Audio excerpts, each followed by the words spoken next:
Hello everyone, welcome to home science classes. Home science classes में आपका स्वागत है। कैसे हैं आप? आशा करती हूँ अच्छे होंगे, खुश होंगे, मस्त होंगे और पढ़ाई कर रहे होंगे। आपको पता है कि हम डिस्कस कर रहे हैं होम मैनेजमेंट को, और आज हमारी होम मैनेजमेंट की 13वीं प्रैक्टिस सेट है। यानी कि इससे पहले हमने 12 नंबर तक के प्रैक्टिस सेट कर रखे हैं। अगर आपने वो क्लासेस नहीं ली हैं, एक बार जाकर ज़रूर देखें। और आप में से जो लोग ये वॉइस को लेकर थोड़ी-सी प्रॉब्लम हो रही है या डाटा को लेकर कोई भी दिक्कत हो रही है, तो मैंने एक छोटा-सा वीडियो बनाकर आपके टेलीग्राम चैनल पर सेंड किया था, तो एक बार आप उसे ज़रूर देखें। सुबह ही मैंने सेंड किया था। आई थिंक आप में से कई लोगों ने अगर टेलीग्राम जॉइन किया होगा, तो अभी तक आपने देख भी लिया होगा। और जिस भी क्लास में आपको इंग्लिश, हिंदी को लेकर प्रॉब्लम आई है, तो आप अपनी सेटिंग से जाकर उसे सही करके देख सकते हैं। ठीक? उम्मीद है कि आप पिछली जो प्रैक्टिस सेट हुई हैं, अगर आपको कोई दिक्कत नहीं थी, तो आपने सारी प्रैक्टिस सेट देखी होंगी। आज की जो हमारी प्रैक्टिस सेट है वो है सेट नंबर 13, जिसमें हम डिस्कस करेंगे अपने वही 50 क्वेश्चन। आपके जो क्वेश्चनों की संख्या रखी जाती है वो 45 टू 50, यानी कि कभी 45 तो कभी 50, ऐसे क्वेश्चनों की संख्या रहती है। तो चलिए डिस्कस करते हैं आज के हम अपने पहले क्वेश्चन को।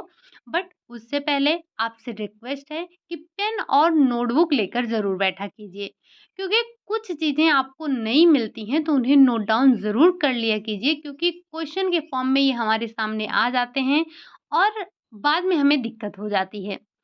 कुछ चीज़ें ऐसी होती हैं जो कि थियरी की क्लासेस में हमारी छूट जाती हैं, तो हम उनको ऐसे ही प्रैक्टिस के थ्रू डिस्कस कर लेते हैं। तो चलिए बढ़ते हैं आज के अपने पहले क्वेश्चन की तरफ। पहला क्वेश्चन है आपका आवास।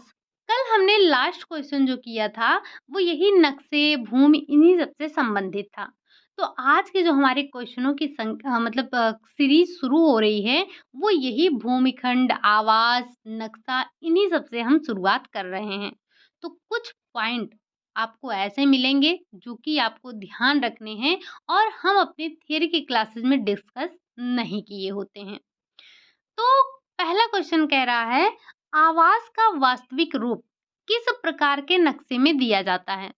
जैसे जब हम नक्शा बनवाते हैं, तो नक्शा आपका सिर्फ एक ही प्रकार का थोड़ी ना बनता है। हमारे नक्शे कई प्रकार के बनते हैं। एक नक्शा ऐसा बनाया जाता है जिसमें सिर्फ हमारे घर के बारे में बताया जाता है, मतलब लाइनों के द्वारा आपसे पूछा जाता है कि नक्शा किस प्रकार का डिजाइन है, तो हम क्या बताते हैं? ज्यामितीय डिजाइन होता है। तो आप देखेंगे कि एक ज्यामितीय डिजाइन बनती है। एक नक्शा हमारा ऐसा बनता है जिसमें हम सिर्फ अपने घर के आस-पास का जो हमारा नक्शा है उसको दर्शाते हैं, मतलब कि गली कहाँ है, रास्ता किधर है, रोड किधर से निकलेगा, ये सारी चीज़ें हम देखते हैं। एक हमारा वो होता है जिसमें हम ये देखते हैं कि हमारा घर बनने के बाद आगे से कैसे दिखेगा, पीछे से कैसे दिखेगा। एक हम बनाते हैं 3D हमारा जो नक्शा होता है। तो सब अलग-अलग प्रकार के नक्शे होते हैं। उन्हीं में से कुछ नक्शों के बारे में आज हम डिस्कस करने वाले हैं। तो हमें ऐसे नक्शे के बारे में बताना है, उस मैप के बारे में बताना है जो आवास का वास्तविक रूप होता है। अब ये क्या आपका साइड प्लान होता है, फ्लोर प्लान होता है, क्रॉस सेक्शनल प्लान होता है, या फिर ये सारे होते हैं?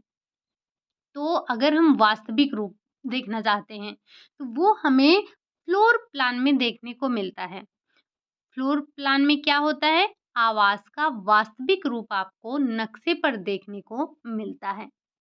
बढ़ते हैं अगले क्वेश्चन नंबर 2 पर। अभी भी अगर किसी को स्पीड बहुत ज़्यादा या कम लग रही है, मतलब मुझे ऐसा लगा कि आपको वहीं सेटिंग से ही दिक्कत है, तो इसलिए मैंने बता दिया। फिर भी अगर आप में से किसी को ज़्यादा कम लग रहा है, तो आपको ये अपने अकॉर्डिंग मैनेज करना पड़ेगा, क्योंकि अगर इससे भी कम हम स्पीड में क्लासेस करेंगे, तो कैसे? मतलब हम कर ही नहीं पाएँगे। आप सोचिए कि अगर हम 50 मिनट का समय ले रहे हैं और उसमें अगर हम 10-15 क्वेश्चन ही डिस्कस करें, फिर तो अच्छा नहीं है। तो हमें एक एवरेज में लेकर चलना है, आपके एग्ज़ाम की डेट भी नज़दीक है, तो हमें रिवीजन भी अच्छे से करना है, चीज़ों को भी अच्छे से समझना है। आपको ये नहीं कहेंगे आप में से कोई कि हम 50 मिनट में सिर्फ़ 50 क्वेश्चन ही कर पाते हैं। आप क्वेश्चन भी तो देखिए, हमें उसके जो और ऑप्शन होते हैं, उनके बारे में भी थोड़ा-बहुत समझना होता है। अगर सिर्फ़ क्वेश्चन आंसर करना हो, फिर तो हम 50 मिनट में लगभग-लगभग 100 क्वेश्चन निपटा देंगे। लेकिन हमें क्वेश्चन आंसर करने के साथ-साथ जो उसके आस-पास की भी चीज़ें होती हैं, उनको भी समझना होता है। साथ ही साथ जो 4 ऑप्शन दिए होते हैं, उनके बारे में भी थोड़ा-बहुत जानना होता है।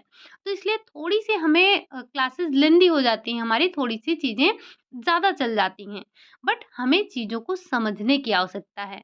तो आपको पेशेंस के साथ चीज़ों को सुनना है और समझना है। बात करते हैं क्वेश्चन नंबर 2 की। घर बनाने के बाद घर बनने के बाद किस प्रकार दिखाई देगा, ये किस प्रकार के नक्शे में दर्शाया जाता है? जैसे आपने नक्शा देखा होगा, अगर आपने कोई नक्शा देखा है, तो उसमें कुछ इस तरह से नक्शे बनते हैं कि हमें समझ नहीं आता है कि क कौन-सी चीज़ कहाँ पे है और बस हम नक्शा देख लेते हैं। लेकिन ये जो आप नक्शे की बात कर रहे हैं, इसमें आपको अच्छे से दिखाई देगा कि आपका घर बनने के बाद दिखेगा कैसे, वो चीज़ें इसमें दर्शाई जाती हैं। तो क्या ये साइट प्लान में आप देखते हैं या आप जो फ्लोर प्लान बनता है उसमें देखते हैं या फिर क्रॉस सेक्शनल प्लान में देखते हैं या फिर एलिवेशन प्लान में देखते हैं? ये सब हमारे प्रकार होते हैं किसके? नक्शे के। तो जब हम बात करते हैं घर बनने के बाद हमें कैसे दिखाई देगा, तो ये हमारा एलिवेशन प्लान होता है। इसमें हम ये देखते हैं कि हमारा घर बनने के बाद कैसा दिखेगा, ठीक? बढ़ते हैं अगले क्वेश्चन। हर एक ऑप्शन से हमने क्वेश्चन लिया है, तो आप आराम से इसे समझ सकते हैं। जैसे आपने फ्लोर प्लान देख लिया, आपने एलिवेशन प्लान देख लिया। जैसे ये जो आपका साइट प्लान होता है, इसमें हम भूखंड के बारे में अच्छे से बताते हैं, चीज़ों को समझते हैं। बढ़ते हैं क्वेश्चन नंबर 3 पर। निम्नलिखित में से त्रिविमीय नक्शा है, कौन-सा है? क्या ये साइट प्लान है? क्या ये क्रॉस सेक्शनल प्लान है? एलिवेशन प्लान है या फिर पर्सपेक्टिव प्लान है? तो ये जो आपका पर्सपेक्टिव प्लान होता है, ये आपका त्रिविमीय होता है। बाकी जो भी आपके प्लान हैं, ये सब टू विमीय हैं, 2D हैं, यानी कि आपके ये द्विविमीय होते हैं। लेकिन जब हम बात करते हैं पर्सपेक्टिव प्लान की, तो ये आपका त्रिविमीय नक्शा होता है। सबसे अलग है, थोड़ा-सा हमें ध्यान रखना है, पूछा जा सकता है। बढ़ते हैं अगले क्वेश्चन नंबर 4 पर। नाम आपके सामने आता है, आवाज़ से संबंधित एक नाम बताना है। तो बड़ा ही आसान है आपका, जैसे यहाँ पर हम बात कर लेते हैं फाओ की, बात कर लेते हैं डब्ल्यूएचओ की, हुडको की या फिर सीएफटीआरआई।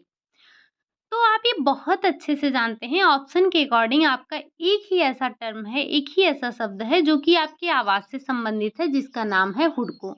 बाकी फाओ, फाओ आप बहुत अच्छे जानते हैं, खाद्य पदार्थों से संबंधित है। सीएफटीआरआई भी हमारा भोज्य से ही संबंधित है। अगर हम डब्ल्यूएचओ की बात करते हैं, तो ये आपका स्वास्थ्य से संबंधित है। ऐसे ही साधारण से क्वेश्चन पूछ लिए जाते हैं कि स्वास्थ्य के क्षेत्र में कार्य करने वाली संस्था, वो है आपकी डब्ल्यूएचओ। खाद्य पदार्थों से संबंधित, वो आपका फाओ हो जाता है।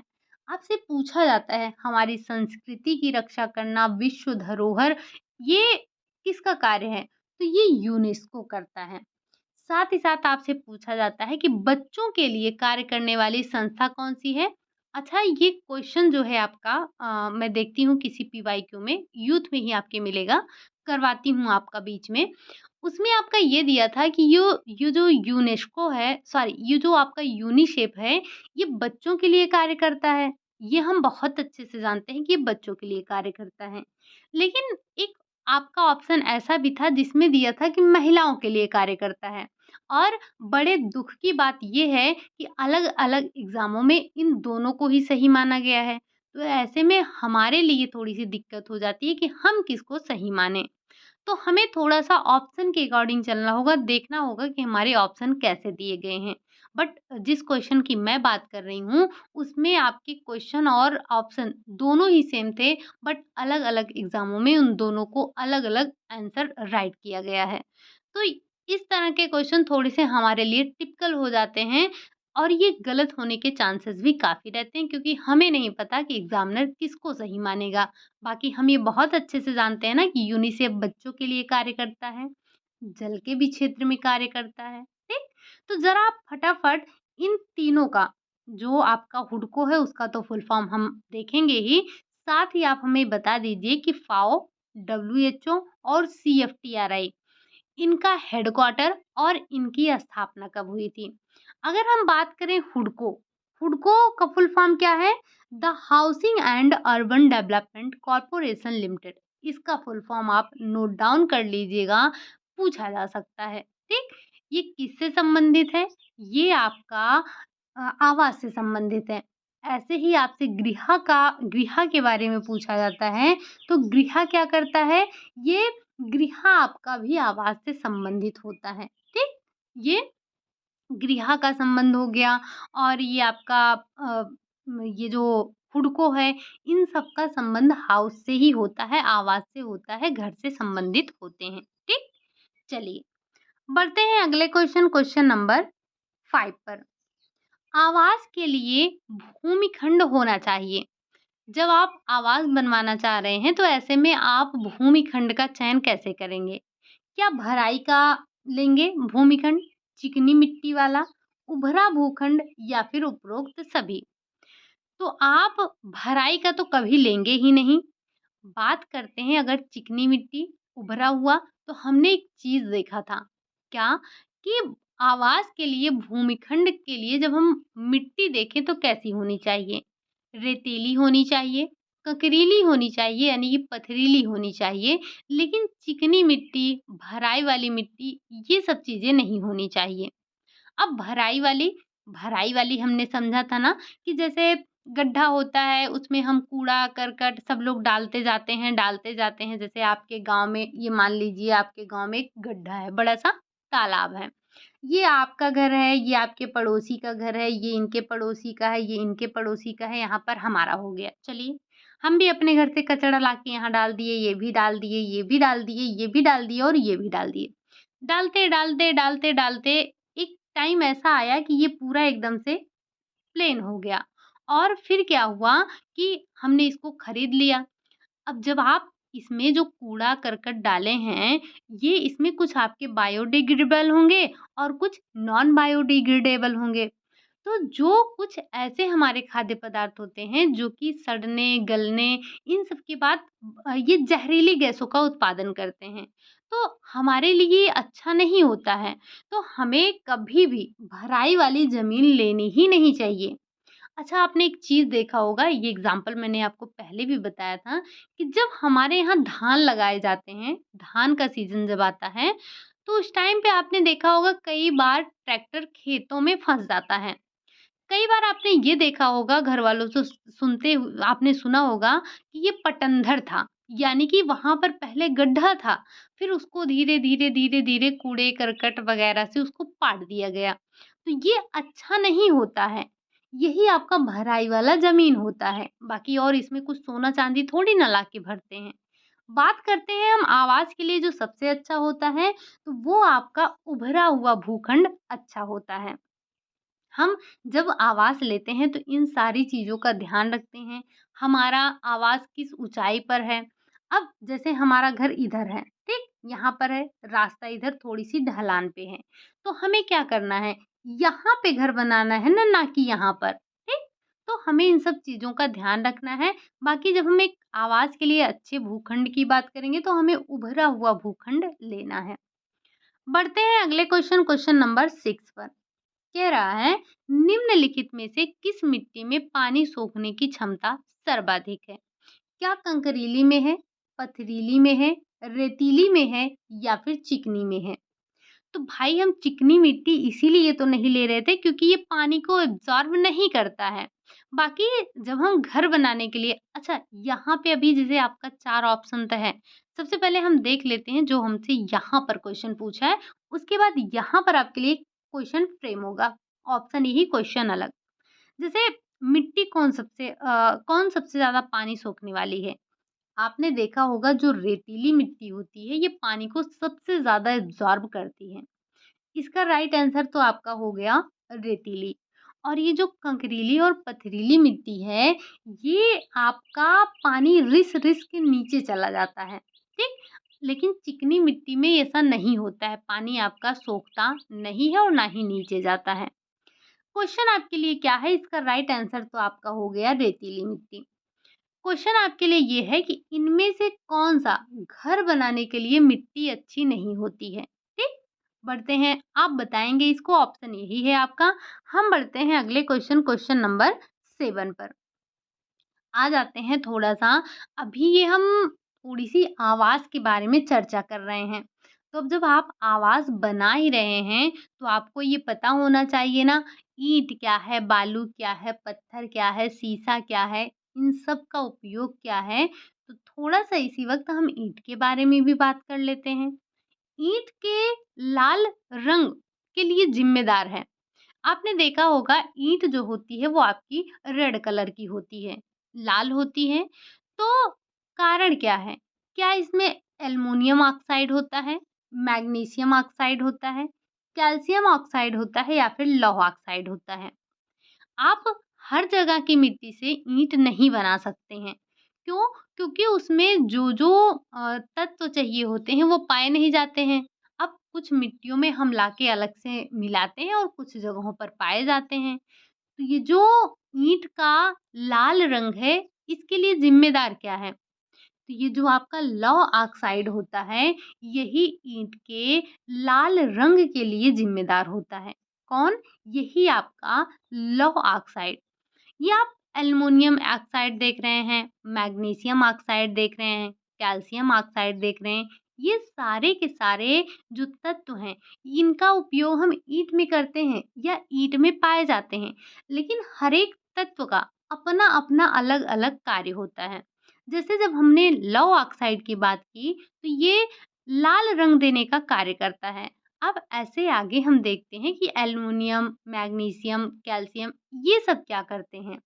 वैसे कैल्शियम ऑक्साइड का नाम सुनकर आपको तो इतना समझ में ही आ रहा होगा कि कैल्शियम मजबूती देने का कार्य करता है। बाकी आगे देखते हैं है क्या। अगला क्वेश्चन है आपका, क्वेश्चन नंबर 8 है। ईंट को ढांचा प्रदान करने का कार्य करता है। अच्छा, कभी-कभी आपने ईंट देखा होगा, अगर आपके घरों पर ईंट आता है, तो ईंट ईंट तो ऐसा होता है जो कि एकदम बिल्कुल ऐसे होता है आपका, ठीक? वही एक ईंट आपने देखा होगा कुछ इस तरह के आते हैं, बना तो नहीं, थोड़ा-सा टेढ़ा-मेढ़ा होता है। तो एक प्रॉपर ढांचा देने के लिए, जो ये हमारा ढांचा देने के लिए कौन ज़िम्मेदार है? क्या ये लोहा है? आपने कहा नहीं, ये तो हमने देखा था रेड कलर के लिए ज़िम्मेदार है। क्या एल्युमीनियम है, सिलिका है या फिर मैग्नीशियम है? ये चारों नाम सुन लीजिएगा, क्योंकि ये सारे तत्व हमारे ईंट में ही पाए जाते हैं और सबके अपने-अपने अलग-अलग कार्य हैं। तो जब हम ढांचे की बात करेंगे, तो ये जो आपका एल्युमीनियम होता है, ये हमारे ईंट को ढांचा प्रदान करने का कार्य करता है, जिससे हमारी ईंट बिल्कुल ऐसे आयताकार बन जाती है। ईंट कभी भी आपने वर्गाकार नहीं देखा होगा, आयताकार हमारी ईंट बन जाती है, यानी कि एक प्रॉपर ढांचा दे देता है कौन? एल्युमीनियम, ठीक? अगला क्वेश्चन है, क्वेश्चन नंबर 9 है। मजबूती के लिए जिम्मेदार कौन है? क्या मैग्नीशियम ऑक्साइड है, एल्युमिनियम ऑक्साइड है, कैल्शियम ऑक्साइड है या फिर लौह ऑक्साइड है? तो आपने एल्युमिनियम ऑक्साइड और लौह ऑक्साइड तो देख लिया, इन दोनों के कार्यों को आपने समझ लिया। बचा क्या? मैग्नीशियम और आपका कैल्शियम। तो अभी-अभी हमने बताया था कि जब हम मजबूती की बात करेंगे, तो वो आपका कैल्शियम की वजह से होता है। यानी कि कैल्शियम ऑक्साइड जो है, ये आपके ईंट को मजबूती देने का कार्य करता है। अब आपका मैग्नीशियम बचा, देखते हैं इसके भी कुछ न कुछ कार्य होंगे, क्या हैं? क्वेश्चन नंबर 10 कह रहा है, ईंट को पीला रंग प्रदान करने का कार्य कौन करता है? क्या सिलिका करता है, एल्युमिनियम करता है, लोहा करता है या फिर मैग्नीशियम करता है? तो ईंट को पीला रंग प्रदान करने का कार्य मैग्नीशियम के द्वारा किया जाता है। ठीक? कौन करता है? मैग्नीशियम करता है। अगला क्वेश्चन है, क्वेश्चन नंबर 11 है। ये कह रहा है ईंट को सिकुड़ने, चटकने से बचाने का कार्य करता है। आपने जैसा कि हमने स्टार्टिंग में आपको बताया था, हमारी ईंट कैसी होनी चाहिए? ऐसी आयताकार होनी चाहिए। बट आपने कुछ ईंट को देखा होगा कि वो आयताकार ना होके कुछ टेढ़े-मेढ़े से हो जाते हैं। आई थिंक यहाँ पर बना नहीं है, बट आपने देखा ज़रूर होगा। और ईंटों में चटकन आ जाती है, ईंट बीच-बीच में फटे होते हैं। तो ये किसकी वजह से होता है? मतलब हमारी ईंट ऐसा ना हो, चटके ना, सिकुड़े ना, ऐसा कौन करता है बचाने का कार्य? क्या मैग्नीशियम करता है, चूना करता है, सिलिका करता है या फिर लोहा करता है? तो आपको पता है कि मैग्नीशियम क्या कर रहा था? ईंट को पीला रंग प्रदान करने का कार्य कर रहा था। हमारी जो ईंट होती है, वो बिल्कुल ऐसे खूनी कलर तो नहीं होती है, तो उसमें जो पीलापन होता है वो क्यों होता है? वो आपके मैग्नीशियम की वज़ह से होता है। और चूना की अगर हम बात कर रहे हैं तो ये तो मजबूती देने का कार्य कर रहा था। लोहा रेड कलर दे रहा था। आपका ये जो सिलिका है, सिलिका आपको ईंट को चटकने और सिकुड़ने से बचाने का कार्य करता है। अगर आपने थ्योरी की क्लासेस ली होंगी तो ऐसा कोई क्वेश्चन नहीं है जो कि हमने डिस्कस ना किया हो वहाँ पर। ठीक? चलिए, बढ़ते हैं अगले क्वेश्चन, क्वेश्चन नंबर 12 पर। 12 को करने से पहले ज़रा आप हमें ये बता दीजिए कि एक जो ईंट का साइज़ है, एक वैसे ईंट एक ही प्रकार की नहीं होती है, बट हमने अपनी क्लास में 2 साइज़ डिस्कस किए थे और वो दोनों साइज़ आपकी बुक में दी गई है, तो वो आपको याद होनी चाहिए। ज़रा आप हमें बता दीजिए कि उन दोनों साइज़ कौन-कौन सी थी? यानी कि लंबाई, चौड़ाई, ऊँचाई क्या थी ईंट की, जो हम एक मानक रखे हैं ईंट का, ठीक? और साथ ही साथ आप हमें ये बता दीजिए कि एक अच्छी ईंट, आपने विशेषता में पढ़ा था कि एक अच्छी ईंट कितना पानी सोखती है, तो हम उसे अच्छी ईंट मानते हैं। मतलब 1/3, 1/2 अपने भार का कितना वो पानी सोखे, तब हम उसको अच्छी ईंट की कैटेगरी में रखेंगे। ये 2 क्वेश्चन हैं, आप हमें एक बार बताइएगा। हम बढ़ते हैं अगले क्वेश्चन की तरफ, क्वेश्चन नंबर 12 की तरफ। जितने आपने बात ईंट के बारे में की, हालाँकि 5 से 6 क्वेश्चन हमने बता दिए और 2 क्वेश्चन आपसे पूछ लिए। अगर इतना आप पढ़ लेते हैं तो ईंट से संबंधित प्रश्न आपके गलत होने वाले नहीं हैं। हालाँकि थियरी की क्लासेस में हमने काफ़ी कुछ डिस्कस किया है। क्वेश्चन नंबर 12 कह रहा है पोर्टलैंड सीमेंट का निर्माण करते हैं, किसने किया था? अब हमने ईंट ले ली, सीमेंट भी तो लगेगा कि ऐसे ही बन जाएगा? तो जो पोर्टलैंड सीमेंट है, इसका निर्माण किसने किया? क्या लुई पास्चर ने किया, एडम्स ने किया, जोसेफ ने किया या फिर इनमें से कोई नहीं? तो लुई पास्चर का नाम हम कहाँ पढ़ लेते हैं? पौष्टिकरण में। दूध के पौष्टिकरण में हम लुई पास्चर का नाम लेते हैं। और आपको पता है कि पोर्टलैंड सीमेंट ये जो बनाया था, वो किसने बनाया था? जोसेफ ने बनाया था। तो इनका भी थोड़ा-सा नाम ध्यान रख लेते हैं। बढ़ते हैं अगले क्वेश्चन, क्वेश्चन नंबर 13 पर। जोसेफ कहाँ के कारीगर थे? नाम बताइए आप। क्या ये एक अमेरिकी कारीगर थे, चीनी कारीगर थे, जापानी कारीगर थे या फिर ब्रिटिश कारीगर थे? तो ये जो आपके जोसेफ थे, जिन्होंने पोर्टलैंड सीमेंट का निर्माण किया था, ये आपके एक ब्रिटिश कारीगर थे, ठीक? बढ़ते हैं अगले क्वेश्चन, क्वेश्चन नंबर 14 पर। रसोई घर के कचरे के लिए किस रंग के डिब्बे का इस्तेमाल किया जाता है?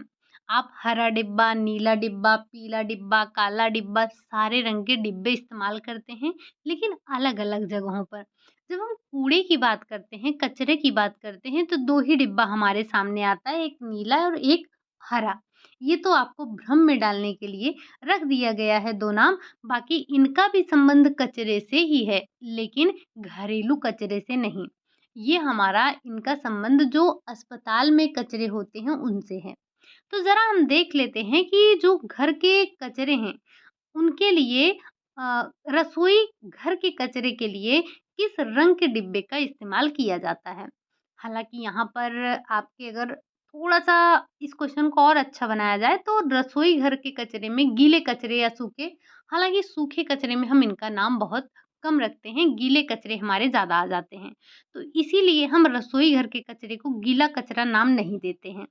बट ध्यान रखिएगा कि अगर हम कचरे की बात करेंगे और इसमें सूखा और हमारा गीला कचरा 2 कचरे आते हैं। रसोई घर का कचरा सामान्यतः आपके गीले कचरे में ही आता है। तो इसको रखने के लिए आप हरा रंग का डिब्बा इस्तेमाल करते हैं, ठीक? अगला क्वेश्चन है, क्वेश्चन नंबर 15 है, गीले कचरे के लिए किस रंग के डिब्बे का इस्तेमाल करते हैं? हरा, नीला, पीला, काला।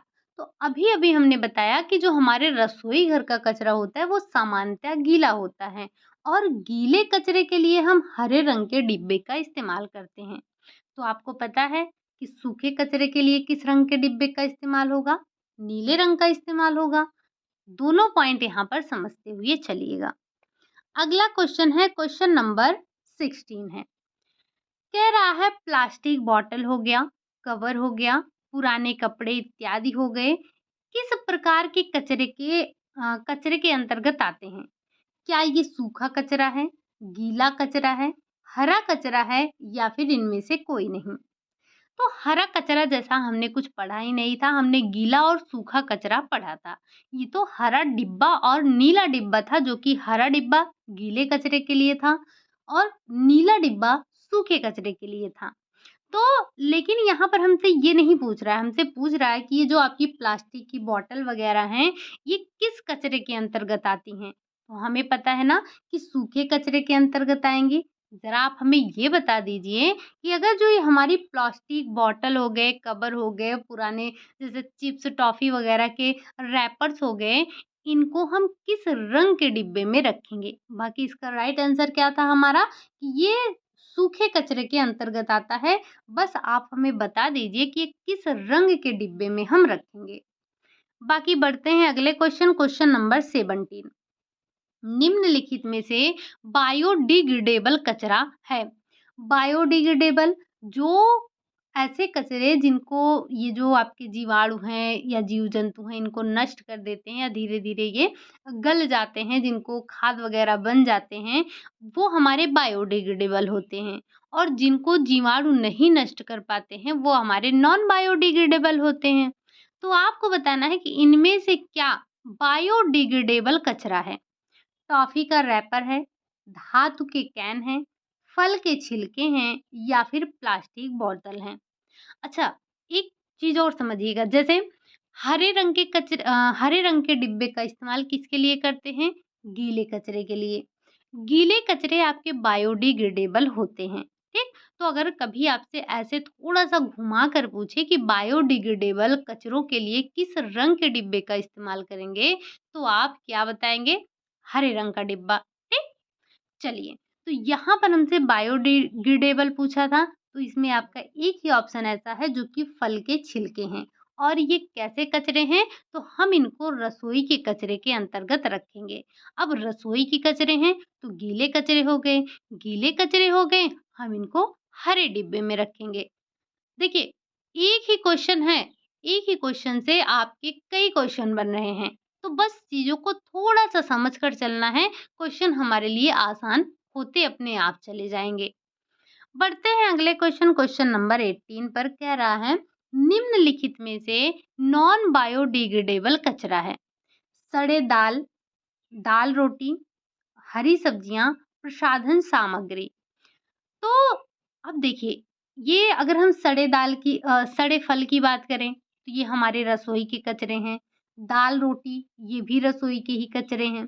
हरी सब्जियाँ वग़ैरह, ये भी हमारी रसोई के ही कचरे हैं और हमने आपको बताया कि रसोई का कचरा, ये आपका बायोडिग्रेडेबल होता है। बचा क्या? बचा आपका प्रसाधन सामग्री, ये आपका नॉन बायोडिग्रेडेबल के अंतर्गत आ जाएगा। उम्मीद है कि ये जो ऊपर 3 ऑप्शन दिए गए हैं, इसमें आपको ज़रा भी रत्ती मात्र भी डाउट नहीं होगा। बढ़ते हैं अगले क्वेश्चन, क्वेश्चन नंबर 19।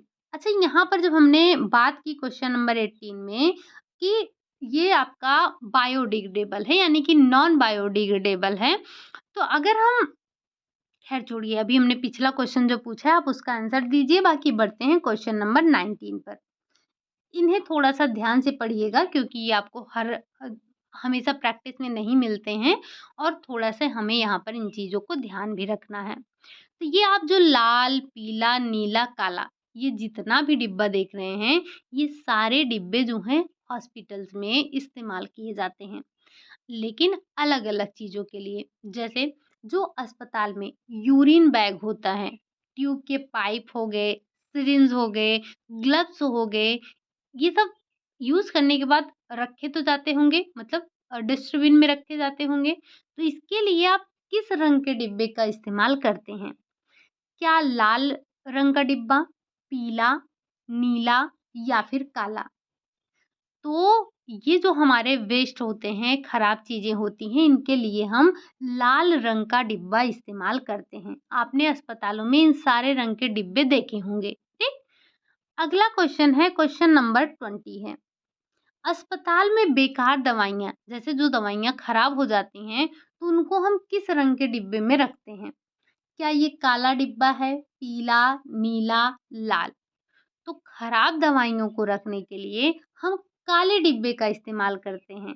लाल के लिए आपने देखा जैसे पाइप वगैरह हो गए, यूरिन ट्यूब हो गए, यूरिन बैग हो गए, ट्यूब हो गए, इन सबको किस में रखते हैं? सिरिंज हो गए, तो वो लाल रंग के डिब्बे में। लेकिन जो खराब दवाइयाँ हैं हमारी, वो काले रंग के डिब्बे में होती हैं। अगला क्वेश्चन आपका इसी से संबंधित है, क्वेश्चन नंबर 21। अब जो अस्पतालों में जो मानव ऊतक होते हैं, प्लास्टर होते हैं, गंदी पट्टियाँ हो गई, रक्त के बैग हो गए, इन सबको हम कहाँ पर रखते हैं? किस रंग के डिब्बे में? पीला, लाल, नीला, काला। तो लाल और काला तो आप निकाल ही दीजिए क्योंकि इन दोनों के लिए हमने पहले ही देख लिया और एक ही रंग का डिब्बा 2 चीज़ों के रखने के लिए हम इस्तेमाल नहीं करते हैं। बचा क्या? आपका पीला और नीला। तो ये जो आपका पीले रंग का डिब्बा होता है, ये पीले रंग का डिब्बा मानव ऊतकों को रखने के लिए इस्तेमाल किया जाता है। प्लास्टर हो गए, गंदी पट्टियाँ हो गई, इन सबको रखने के लिए हम पीले रंग के डिब्बे का इस्तेमाल करते हैं। अगला क्वेश्चन है क्वेश्चन नंबर 22। अब थोड़ा-सा चलते हैं संवातन की तरफ। हमने डिब्बों वगैरह की बात कर ली और अगर आपने कचरे वाली क्लास नहीं ली है तो एक बार जाकर ज़रूर देखें। उसमें हमने डिस्कस किया है बायोडिग्रेडेबल कचरा क्या है, नॉन बायोडिग्रेडेबल कचरा क्या है। आपसे हमने एक दिन पूछा था कि आप हमें नॉन बायोडिग्रेडेबल फाइबर और एक बायोडिग्रेडेबल फाइबर दोनों के एक-एक एग्ज़ाम्पल बता दीजिए। तो आप में से कोई नहीं बताया था बट उम्मीद कर रहे हैं कि आप आज ज़रूर एक-एक एग्ज़ाम्पल बताएँगे। बात करते हैं क्वेश्चन नंबर 22 की। हमारे वायुमंडल में कार्बन डाइऑक्साइड गैस कितनी मात्रा में पाई जाती है? 0.03%, 0.003%, 0.300% या फिर 0.333%। तो हमारे वायुमंडल में गैसों का वितरण आपको पता होना चाहिए। तो जब हम बात करेंगे कार्बन डाइऑक्साइड गैस की, तो ये हमारे वायुमंडल में 0.03% पाया जाता है। आपसे ये हमें बताइए कि अगर हमें अपने वायुमंडल में गैसों का वितरण बताना है, ठीक? क्या बताना है? गैसों का वितरण। तो हम कैसे दर्शाएँगे? ये कौन-सा चार्ट है आपका? किस प्रकार के चार्ट में हम अपने गैसों के वितरण को दर्शाते हैं? ज़रा इस चार्ट का नाम हमें आप बता दीजिएगा। बढ़ते हैं अगले क्वेश्चन, क्वेश्चन नंबर 23 पर। निम्नलिखित में से प्राणदायिनी गैस है? कार्बन डाइऑक्साइड, नाइट्रोजन और ऑक्सीजन और ये ऑर्गन हो गया। तो हमें पता है ना कि प्राणियों के द्वारा ली जाने वाली गैस कौन-सी है? वो ऑक्सीजन है और इसी ऑक्सीजन को हम प्राणदायिनी गैस के नाम से जानते हैं। बट ध्यान रखिएगा, ये हमारे लिए प्राणदायिनी तो है, लेकिन अगर ये नाइट्रोजन इसका साथ ना दे, अगर हमारे वायुमंडल में नाइट्रोजन ना हो, तो यही हमारी प्राणहरणी गैस बन जाती है। यानी आपको ये ध्यान रखना है कि जो नाइट्रोजन होता है इसका कार्य क्या होता है? इसका कार्य ये है तो सबसे ज़्यादा, अगर हम बात करें नाइट्रोजन गैस हमारे वायुमंडल में सबसे ज़्यादा है। बट ये कार्य क्या करता है? तो ये ऑक्सीजन की ज्वलनशीलता को कम करने का कार्य करता है। और सबसे ज़्यादा ज्वलनशील कौन है? ऑक्सीजन। यही ऑक्सीजन हम मानव ग्रहण करते हैं और पेड़-पौधे यही ऑक्सीजन को निकालते हैं। हमारे द्वारा निकाली गई कार्बन डाइऑक्साइड गैस वृक्षों के द्वारा ग्रहण की जाती है और हम जो ऑक्सीजन लेते हैं वो वो जो है पेड़-पौधे के द्वारा छोड़ी जाने वाली गैस होती है। तो प्राणदायिनी कौन है? ऑक्सीजन है हमारी, ठीक? हमारे द्वारा छोड़ी जाने वाली कार्बन डाइऑक्साइड है। पेड़-पौधों के द्वारा छोड़ी जाने वाली गैस ऑक्सीजन होती है। ये कई पॉइंट हैं, बट आपको इनको समझते चलना है, ये आपसे बार-बार पूछे जाते हैं, ठीक? अगला अगला क्वेश्चन है क्वेश्चन नंबर 24। क्या कह रहा है? कह रहा है वायुमंडल में सर्वाधिक मात्रा में पाई जाने वाली गैस है कौन सी है? ऑक्सीजन है, कार्बन डाइऑक्साइड है, नाइट्रोजन है या फिर इनमें से कोई नहीं। तो अभी अभी आपने डिस्कस किया कि जो सर्वाधिक मात्रा में पाई जाती है वो है आपका नाइट्रोजन। आप हमें ये बता दीजिए कि जैसे आपने कार्बन डाइऑक्साइड का परसेंटेज तो देख लिया, ज़रा ये ऑक्सीजन और नाइट्रोजन का भी परसेंटेज बता दीजिए, बहुत अच्छा लगेगा मुझे। बढ़ते हैं अगले क्वेश्चन, क्वेश्चन नंबर 25 पर। ऑक्सीजन है रंगहीन, गंधहीन, स्वादहीन, उपरोक्त सभी। तो ये जो आपकी ऑक्सीजन है चाहे नाइट्रोजन है, मतलब ये जो आपकी ऑक्सीजन है और कार्बन डाइऑक्साइड हो गए, ये गैसें जो होती हैं ये रंगहीन, स्वादहीन, गंधहीन होती हैं। अच्छा, क्या आपको पता चलता है कि यहाँ ऑक्सीजन है? या जो आप कार्बन डाइऑक्साइड निकालते हैं आपको पता चलता है कि कहाँ क्या रंग है, क्या गंध है, क्या स्वाद है? नहीं, हमें नहीं पता चलता है। क्यों? क्योंकि इनमें रंग, गंध, स्वाद होता ही नहीं है। बढ़ते हैं अगले क्वेश्चन, क्वेश्चन नंबर 26 पर। निम्नलिखित में से मनुष्यों द्वारा ग्रहण की जाने वाली गैस है। आई थिंक मैंने पहले ही क्वेश्चन में आपको इतना समझा दिया कि अगले आने वाले जो 4-6 क्वेश्चन हैं, वो आप आसानी से कर सकेंगे एक नज़र में। तो जो मनुष्य के द्वारा ग्रहण की जाने वाली गैस है, वो आपकी कार्बन डाइऑक्साइड गैस होती है। अच्छा, ये जो आपका मोनोऑक्साइड होता है, ये इसे हम गला-घोंटू भी कहते हैं, मतलब ये दम घुटने वाली गैस होती है। अगर कभी कमरा बंद हो, आप में से कई लोगों ने देखा होगा कि ठंडी के मौसम में जो वृद्ध लोग हैं, वो क्या करते हैं, कमरा बंद कर लेंगे और अपने कमरे में धूमन कर लेंगे, यानी कि जैसे लकड़ी-वकड़ी जला के और वहाँ पर थोड़ा-सा ये जला के रख देते हैं। तो इसमें से जो कार्बन मोनोऑक्साइड गैस निकलती है, ये बड़ी ही घातक होती है।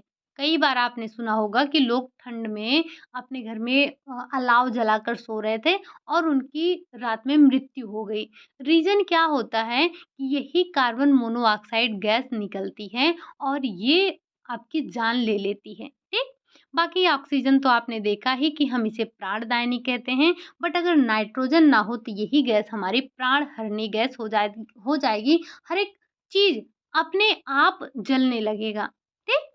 चलिए, अगला क्वेश्चन है क्वेश्चन नंबर 27। पेड़-पौधों द्वारा निकाली जाने वाली गैस कौन-सी है? तो आप आँख बंद करके बता सकते हैं कि ये जो पेड़-पौधे के द्वारा निकाली जाती है वो है ऑक्सीजन। मनुष्यों के द्वारा कार्बन डाइऑक्साइड निकाली जाती है। पेड़-पौधे ग्रहण क्या करते हैं? तो वो करते हैं कार्बन डाइऑक्साइड। हम मानव क्या ग्रहण करते हैं? ऑक्सीजन ग्रहण करते हैं। ज़रा आप हमें नाइट्रोजन, ऑक्सीजन का परसेंटेज बताइएगा। अभी हमने 2 क्वेश्चन पहले ही पूछा था आपसे। उम्मीद कर रहे हैं कि अभी तक तो आपने बता भी दिया होगा। अगला क्वेश्चन है क्वेश्चन नंबर 28। ऑक्सीजन की सक्रियता तथा ज्वलनशीलता को कम करने का कार्य कौन करता है? Carbon dioxide, carbon monoxide, oxygen या फिर नाइट्रोजन?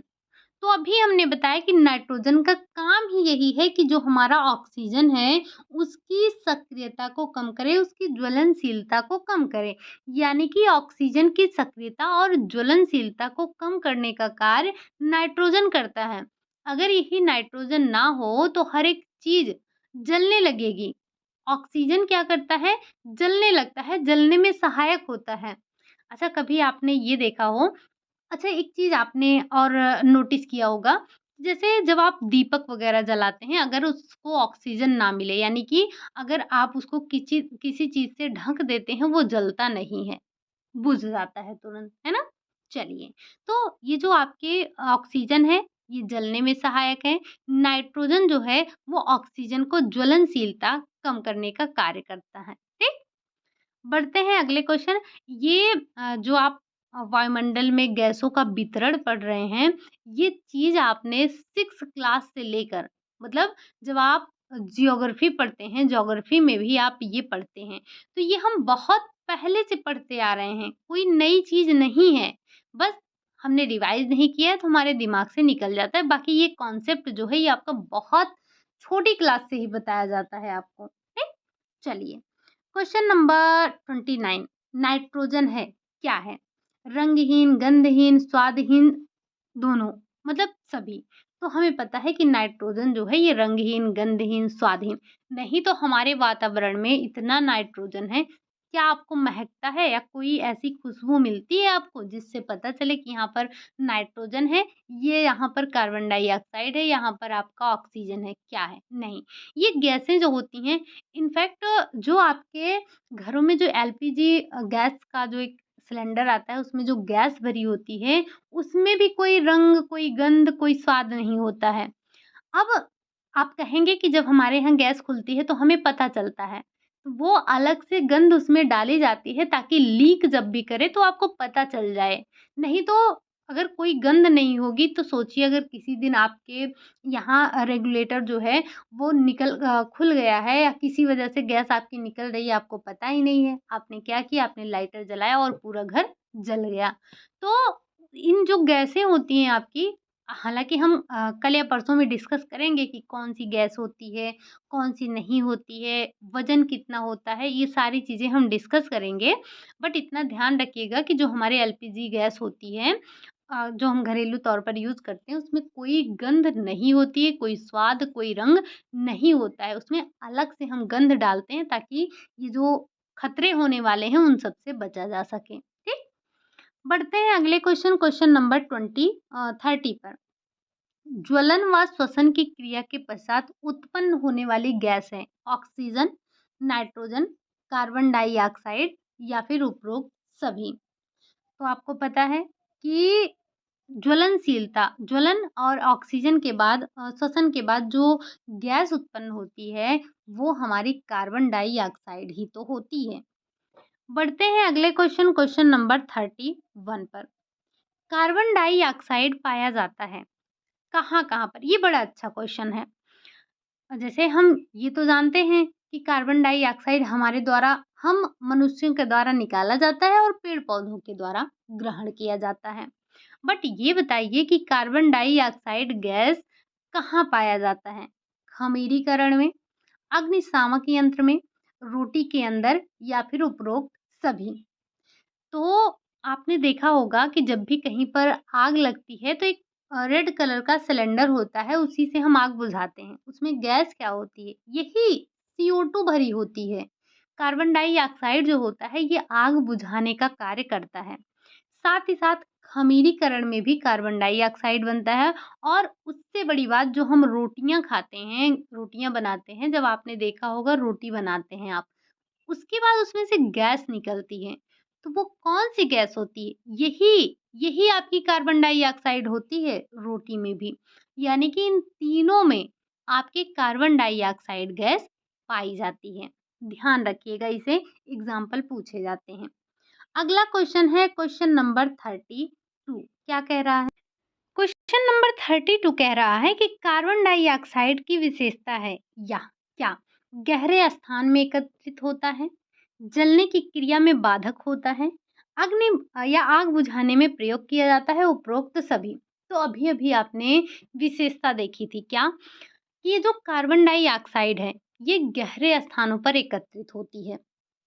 साथ ही साथ जलने की क्रिया में बाधक है, इसीलिए तो जो अग्निशामक यंत्र हैं उसमें इसका उपयोग किया जाता है ताकि आग को बुझाया जाए। बाकी आग बुझाने में तो उपयोग होता ही है, हालाँकि ये दोनों ऑप्शन आपके एक ही हैं, बस थोड़ा-सा घुमाया गया है। बढ़ते हैं, यानी कि उपरोक्त सभी आपका राइट है। बढ़ते हैं अगले क्वेश्चन नंबर 33 पर। पेड़-पौधों द्वारा ग्रहण की जाने वाली गैसें ऑक्सीजन है, नाइट्रोजन है, कार्बन डाइऑक्साइड है, कार्बन मोनोऑक्साइड है। ये आपका गला घोटू है, समझ के रखिएगा इसको। पेड़-पौधों के द्वारा जो गैस ग्रहण की जाती है वो कार्बन डाइऑक्साइड होती है। यही कार्बन डाइऑक्साइड हम मनुष्यों द्वारा छोड़ी जाती है, पेड़-पौधों द्वारा ग्रहण की जाती है और पेड़-पौधों के द्वारा छोड़ी जाने वाली ऑक्सीजन गैस को हम ग्रहण करते हैं, मानव ग्रहण करते हैं। अगला क्वेश्चन है क्वेश्चन नंबर 34। घर की अशुद्ध वायु का बाहर जाना और शुद्ध वायु का घर में प्रवेश करना कहलाता है श्वसन, ऑक्सीकरण, संवातन या इनमें से कोई नहीं। अच्छा, देखा जाए तो एक प्रकार से ये भी श्वसन ही कर रहा है। हम भी तो यही करते हैं, कार्बन डाइऑक्साइड यानी कि जो हमारी अशुद्ध गैस है निकाल देते हैं, शुद्ध वायु यानी कि ऑक्सीजन को ग्रहण कर लेते हैं। बट नहीं, जो ये क्रिया हो रही है इसको हम संवातन कहते हैं। संवातन में होता क्या है, तो हमारे घरों की अशुद्ध गैस जो होती है वो बाहर निकल जाती है और शुद्ध गैस हमारे घरों में प्रवेश कर जाती है। शुद्ध वायु, गैस नहीं, शुद्ध वायु। बढ़ते हैं अगले क्वेश्चन नंबर 35। निम्नलिखित में से संवातन की प्राकृतिक विधि है क्या है? संवातन आपका 2 प्रकार से किया जाता है। एक तो वो जो कि अपने आप होता है, यानी कि उसमें हमने किसी जैसे कोई उपकरण इस्तेमाल नहीं किया है, जो कि हमारे घरों, खिड़कियों जो हमने रोशनदान वगैरह लगाया है उनसे निकल जाता है। लेकिन एक संवातन आपका कृत्रिम होता है, जो कि आपने देखा होगा हमारे किचन में लगा होता है क्या? ये एग्ज़ॉस्ट फैन लगा होता है, एसी वगैरह, ये सब कृत्रिम संवातन के उदाहरण होते हैं। तो यहाँ पर प्राकृतिक बताना है, क्या प्लीनम पद्धति है, निर्वात पंखे हैं, चूसड़ है या फिर आपका 1 और 2 यानी कि प्लीनम पद्धति और निर्वात पद्धति है, पंखा है। तो हमें यहाँ पर प्राकृतिक बताना है, ना कि कृत्रिम। और प्राकृतिक में हमारा एक यहाँ पर है ही बस चूसड़। ये जो चूसड़ पद्धति है ये हमारा प्राकृतिक संवातन के अंतर्गत आता है। आप में से जिन्होंने भी संवातन वाली क्लास नहीं ली है तो रिक्वेस्ट है एक बार जाकर ज़रूर लें। ठीक? पढ़ते हैं अगले क्वेश्चन नंबर 36। आई थिंक जो हमने ये होम मैनेजमेंट डिस्कस किया है अभी हाल-फिलहाल में, उसमें शायद हमने ये आपका संवातन वाला टॉपिक नहीं डिस्कस किया है, तो एक बार मैं चेक करूँगी। अगर नहीं होगा, तो उसको हम क्या करेंगे, उसको हम एक बार ऐड कर लेंगे कहाँ पर, अपने नए वाले पुराने वाले प्लेलिस्ट से नए वाले में, ठीक? तो आपको परेशान नहीं होना है, एक बार मैं आज चेक करूँगी, उसके बाद बताऊँगी कि लास्ट वाली जो हमने होम मैनेजमेंट की क्लास ली थी उसमें हमने चीज़ों को डिस्कस किया है या नहीं। अगर नहीं किया है तो वो क्लास आपको कल मिल जाएगी, ठीक? निम्नलिखित में से कृत्रिम संवातन की विधि है विसरण, संवहन, वातानुकूलन या फिर उपरोक्त सभी। तो अभी आपने एक प्राकृतिक देखा था, अभी हम देख रहे हैं कृत्रिम। तो कृत्रिम में आपका एक दिया ही है क्या? वातानुकूलन, यानी कि वही जो आपका एसी होता है, ये आपके कृत्रिम में आता है। जैसे जो आपके एग्ज़ॉस्ट फैन हो गए, ये भी कृत्रिम में आते हैं, प्लीनम ये भी कृत्रिम में आता है। यहाँ पर कृत्रिम में हमारा एक ही दिया था, वो है वातानुकूल। और ये पिछली बार आपका पूछा गया था कि निम्नलिखित में से कौन-सा आपका ये कृत्रिम संवातन है। तो थोड़ा-सा कृत्रिम और प्राकृतिक को आप ध्यान रखेंगे। बढ़ते हैं अगले क्वेश्चन नंबर 37। निर्वात पंखे का कार्य है, क्या कार्य है? शुद्ध वायु को अंदर लाना, शुद्ध वायु को फैलाना, अशुद्ध वायु को खींचकर कमरे से बाहर करना या फिर इनमें से कोई नहीं। अच्छा, अगर आप ऑप्शन देखें तो लगभग-लगभग चीज़ें वही कही जा रही हैं। लेकिन ध्यान रखिएगा, जब हम निर्वात पंखे की बात करते हैं, तो ये जो हमारा निर्वात पंखा होता है, ये जो हमारे कमरे की अशुद्ध वायु होती है, उसको खींचकर बाहर करने का कार्य करता है। इसका कार्य ये नहीं है कि ये शुद्ध वायु को फैलाए या फिर शुद्ध वायु को अंदर लेके आए। इसका कार्य होता है कि जो हमारे कमरे में अशुद्ध वायु होती है उसको खींचकर ये बाहर करने का कार्य करता है। और ये आपने देखा होगा जो हमारे घरों में रोशनदान होता है वहाँ पर लगा होता है निर्वात पंखे। ठीक? बढ़ते हैं अगले क्वेश्चन नंबर 38। वातानुकूलन में किस कौन सी गैस भरी जाती है? वही हम बात कर रहे हैं एसी की। ऑक्सीजन होती है, कार्बन डाइऑक्साइड होती है, क्लोरोफ्लोरोकार्बन होता है या फिर नाइट्रोजन होता है। तो जब हम बात करते हैं वातानुकूलन यानी कि गैसों की बात करते हैं तो उसमें आपका यही क्लोरोफ्लोरोकार्बन भरा होता है। ठीक? और ये अच्छी गैस नहीं है। बढ़ते हैं अगले क्वेश्चन नंबर 39। रसोई घर की कार्यशाला किसने कहा है? आपने रसोई घर पढ़ा है, तो उस रसोई घर को घर की कार्यशाला किसने कहा है? क्या पी देवदास ने कहा है? क्या कोर्जिन ने कहा है? एलिजाबेथ ने कहा है या फिर इनमें से कोई नहीं? तो रसोई घर को घर की कार्यशाला कहने का जो काम किया है वो किया है एलिजाबेथ ने। इन्होंने कहा कि घर की जो रसोई घर है वो घर की कार्यशाला होती है। वहीं अगर हम बात करें क्वेश्चन नंबर 40 की, तो इसमें भी एक ही कथन है क्या कि रसोई घर को घर का हृदय किसने कहा है? जैसे घर का कार्यशाला किसने कहा? एलिजाबेथ ने कहा। तो वैसे ही आप बताइए कि रसोई घर को घर का हृदय किसने कहा? पी देवदास ने, ओटजिन ने या फिर एलिजाबेथ ने, ग्रासियम कैंडल ने? तो घर का हृदय जो कहा था वो आपके पी देवदास ने कहा था। ये एलिजाबेथ ने इसे घर की कार्यशाला कहा, लेकिन पी देवदास ने इसे घर का हृदय कहा था। आप इससे पहले किचन के टॉपिक को पढ़ चुके हैं, बट फिर भी कुछ पॉइंट हमारे रह जाते हैं तो उनको हमें डिस्कस करना ही है। बढ़ते हैं अगले क्वेश्चन नंबर 41 पर। रसोई घर की फर्श होनी चाहिए, कैसी होनी चाहिए? चिकनी हो, संगमरमर की हो, टाइल्स लगे हों, उपरोक्त सभी। तो हमारे घर की जो फर्श हो वो ये सभी होने चाहिए, उसमें चिकनी भी होनी चाहिए, उस पे संगमरमर लगा होना चाहिए या फिर टाइल्स वगैरह लगे होने चाहिए। अगर पूछा जाए पेंट कैसा होना चाहिए तो ऑयल पेंट होना चाहिए। ठीक? ये आपके जो किचन का रेंज है उसमें ज़रा हमें ये बताइए कि जो किचन का रेंज होता है, सॉरी, जो किचन में त्रिभुज बनता है वो किसके बीच बनता है? बढ़ते हैं अगले क्वेश्चन नंबर 42 पर। रसोई घर के न्यूनतम कार्य क्षेत्र में शामिल है कौन-कौन? कुकिंग रेंज, रेफ्रिजरेटर, सिंक हो गया या फिर उपरोक्त सभी। तो अभी हमने आपसे त्रिभुज की बात की थी। तो जो रसोई घर के न्यूनतम कार्य क्षेत्र हैं, उसमें ये तीनों आते हैं, कुकिंग रेंज, रेफ्रिजरेटर और सिंक। अच्छा, ये 3 तो हमारे हैं। ज़रा हमें ये बताइए कि जो रसोई घर का न्यूनतम क्षेत्र 5 बताया है, वो किसने बताया है? 3 तो आप ऐसे ही ध्यान रखेंगे, ये नहीं पूछा जाता है। बट किसने 5 बताया है, ज़रा एक बार हमें आप बताइएगा। हम बढ़ते हैं अगले क्वेश्चन नंबर 43 पर। निम्नलिखित में से सबसे लोकप्रिय रसोई है कौन? ये जो परंपरागत रसोई है, देसी रसोई है, पाश्चात्य रसोई है या फिर इनमें से कोई नहीं? अच्छा, आपके और हमारे घरों पर या मैक्सिमम घरों पर आप देखेंगे तो कौन-सी रसोई है? ऐसी रसोई व्यवस्था जिसमें लोग खड़े होकर खाना बनाते हैं।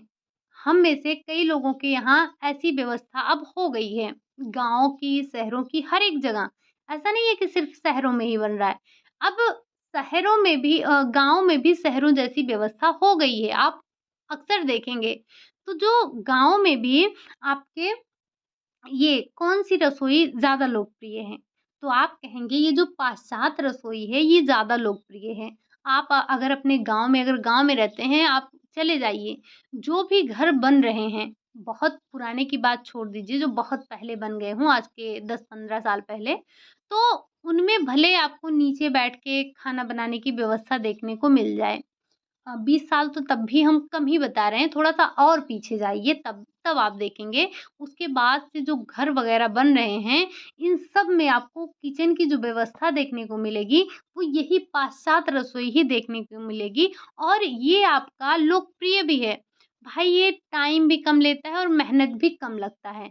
हाँ, लेकिन अगर आपको एक ज़्यादा लोगों के लिए खाना बनाना है, तो उसके लिए परंपरागत रसोई ज़्यादा अच्छी होती है।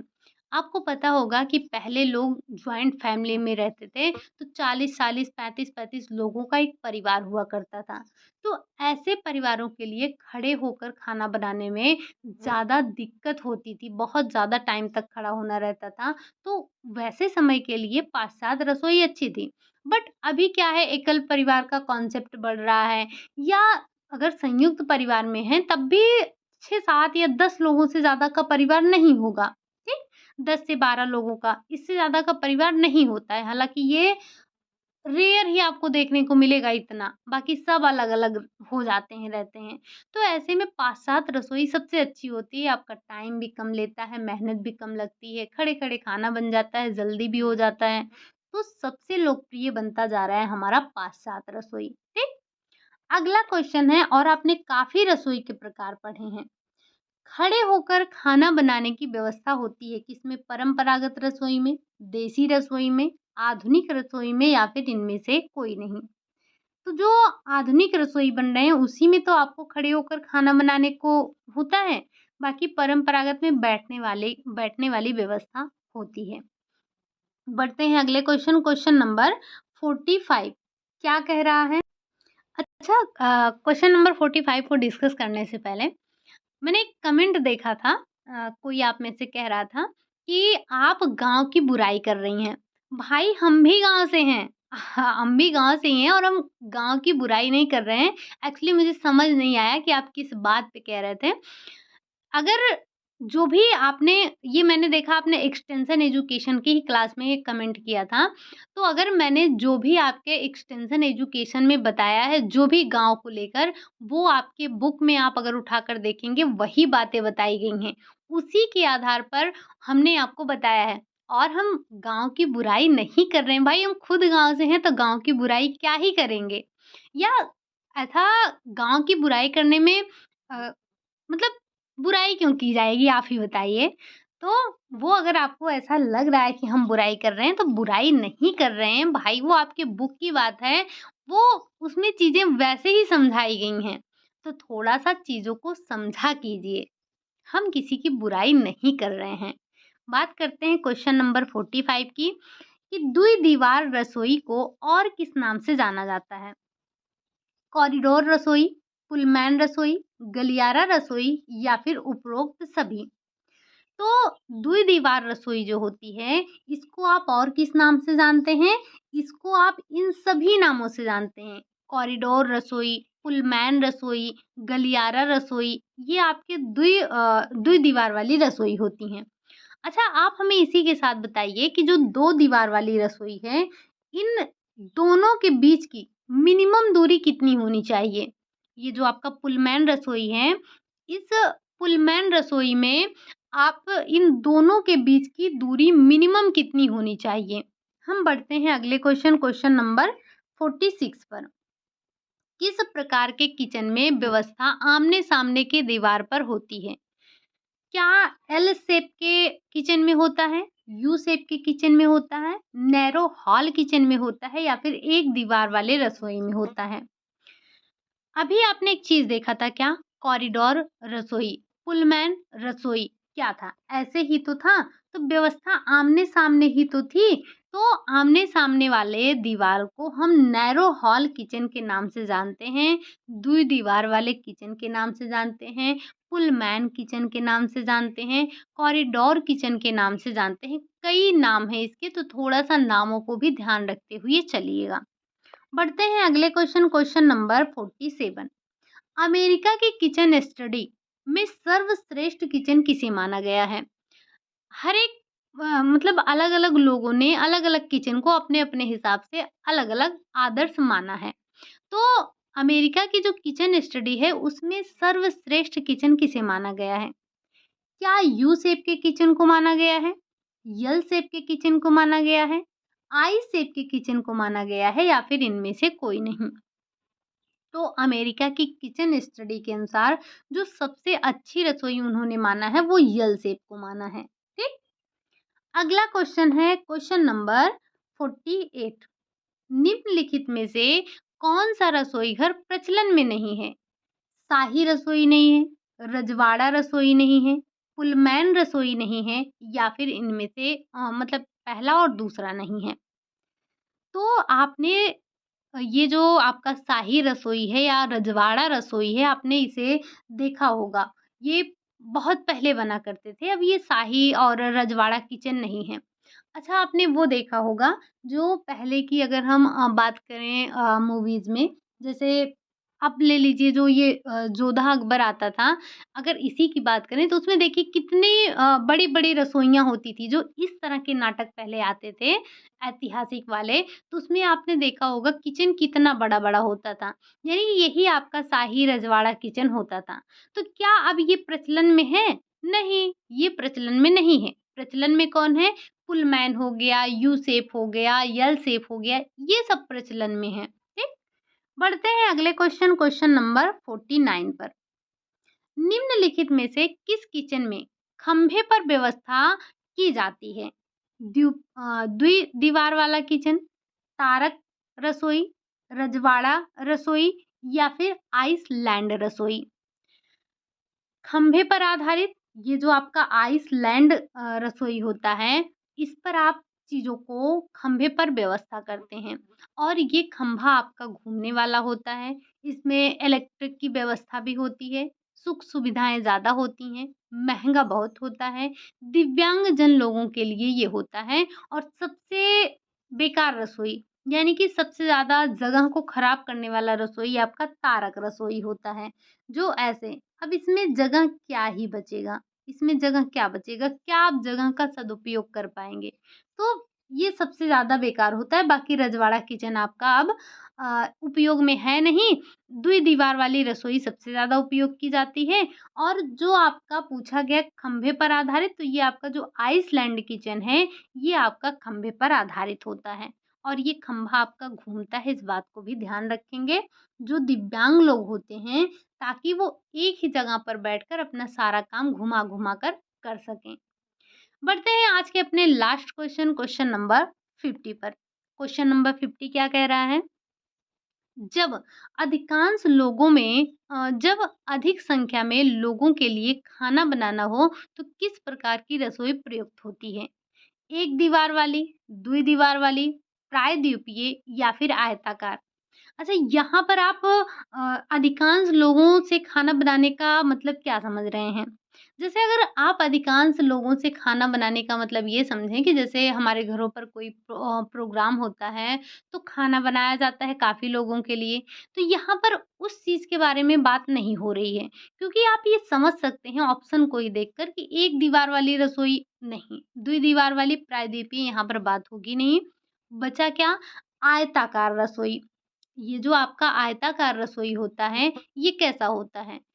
ये जो हमारा आयताकार रसोई है, आपने होटल में देखा होगा, किसी भी रेस्टोरेंट में या होटल में देखा होगा, कुछ इस तरह से आपका किचन होता है, ऐसे-ऐसे आपकी लाइनिंग होती है। तो जैसे आपने असेंबली इसमें होती है, ठीक? जैसे आप जब अपने स्कूल में जाते थे, तो प्रेयर करते थे ना, लाइन लगी होती थी, इस क्लास की लाइन फर्स्ट क्लास की, सेकंड क्लास की, थर्ड क्लास की या फिर आपने देखा होगा जहाँ पर ऐसे क्लास वाइज़ नहीं लगती है, तो भी ये लड़कियों की इतनी लाइन, लड़कों की इतनी लाइन, इस तरह से लगती है। तो ऐसे किचन में होता है, जो ये आपका आयताकार किचन होता है, जब हमें बहुत ज़्यादा संख्या में लोगों के लिए खाना बनाना होता है, स्पेशली जो आपके होटल वगैरह होते हैं, वहाँ पर इस तरह के किचन का इस्तेमाल किया जाता है। तो वहाँ पर ऐसे आपकी लाइन बना दी जाती है और मतलब एक लाइन में सब्ज़ी कट रही है, मतलब कहीं पर एक लाइन में आलू कट रहा है, कहीं पर एक लाइन में सब्ज़ी कट रही है, कहीं पर एक एक लाइन में आपका ये तड़का देने के लिए प्याज़ वग़ैरह कट रहा है, एक लाइन में आपका सलाद कट रहा है, कुछ इस तरह से जो व्यवस्था होती है, तो इस प्रकार के रसोई घर को हम आयताकार कहते हैं और जब हमें काफ़ी संख्या में लोगों के लिए खाना बनाना होता है, तो इस तरह का रसोई हमारे लिए सबसे अच्छी होती है, ठीक? ये थे हमारे आज के 50 क्वेश्चन। अभी कुछ ऐसे ही नए-नए क्वेश्चन अगले आप 1 दिन और 2 दिन और देखेंगे, उसके बाद हम ये अपना जो होम मैनेजमेंट है इसको कवर अप कर लेंगे। देन कोशिश हमारी ये रहेगी कि अगले 10 दिन में आपके जो फिजियोलॉजी है और जो आपका हेल्थ साइंस है, इसको कवर अप कर लिया जाए, ठीक? तो उम्मीद है कि पिछले सारे सेशंस आपने देखे होंगे, क्वेश्चन आपको पसंद आए होंगे। ज़रा एक बार आप हमें ये बताना कि आपने आज 50 में से आपने कितने क्वेश्चन सही किए हैं, ठीक? बाकी अगर कुछ नया मिला हो तो उसे नोट डाउन करिएगा। कल की भी क्लास आपके लिए बड़ी इम्पोर्टेंट होगी क्योंकि उसमें हम कल की क्लास में कुछ नई चीज़ों को भी डिस्कस करने वाले हैं। कुछ ऐसे बिंदु डिस्कस करेंगे जो कि हमने अपनी थ्योरी की क्लास में नहीं देखी होगी, ठीक? तो उम्मीद है कि सेशन आपको पसंद आया होगा, क्लास आपको अच्छी लगी होगी। बाकी जो भी क्वेश्चन हमने आपसे पूछे हैं, 4-6 क्वेश्चन तो ज़रूर ही पूछे हैं, तो ज़रा उनका कमेंट करके आंसर भी दे दीजिएगा और नई चीज़ों को तो आपने नोट डाउन किया ही होगा। बाकी मिलते हैं आपसे कल की क्लास में नए प्रश्नों के साथ में। आप में से जिन लोगों ने भी अभी तक टेलीग्राम जॉइन नहीं किया है, वो जॉइन कर लीजिए। और जो हमारी परसों की क्विज़ हुई थी, यानी कि परसों जो हमने क्विज़ लिया था, उसमें हमने 50 क्वेश्चन डिस्कस किए थे डिस्कस नहीं किए थे, क्विज़ में डाला था अ, चाइल्ड डेवलपमेंट के और रिवीजन के तौर पर वो क्लास आपके लिए बहुत अच्छी है। आप सोचिए आप 15 मिनट में यानी कि 20 मिनट में 25 मिनट में आप 50 क्वेश्चन कर लेंगे, ठीक? रिवीजन आपका अच्छे से हो जाएगा। तो एक बार जाकर आप वो प्रैक्टिस या वो क्विज़ ज़रूर लगाएँ, लिंक आपको डिस्क्रिप्शन में ही मिल जाएगा। बाकी अगर आपकी डाटा की समस्या है और स्पीड को लेकर कोई समस्या है तो हमने इसके लिए भी एक छोटी-सी वीडियो बनाकर आपके टेलीग्राम पर सेंड कर दिया है। आप वहाँ से देख सकते हैं और अपने डाटा वगैरह को भी बचा सकते हैं, ठीक? चलिए फिर मिलते हैं आपसे नेक्स्ट क्लास में, तब तक के लिए खुश रहिए, मस्त रहिए और पढ़ाई करते रहिए, रिवीजन भी ज़रूर करिए, ठीक? चलिए, बाय-बाय, टेक केयर।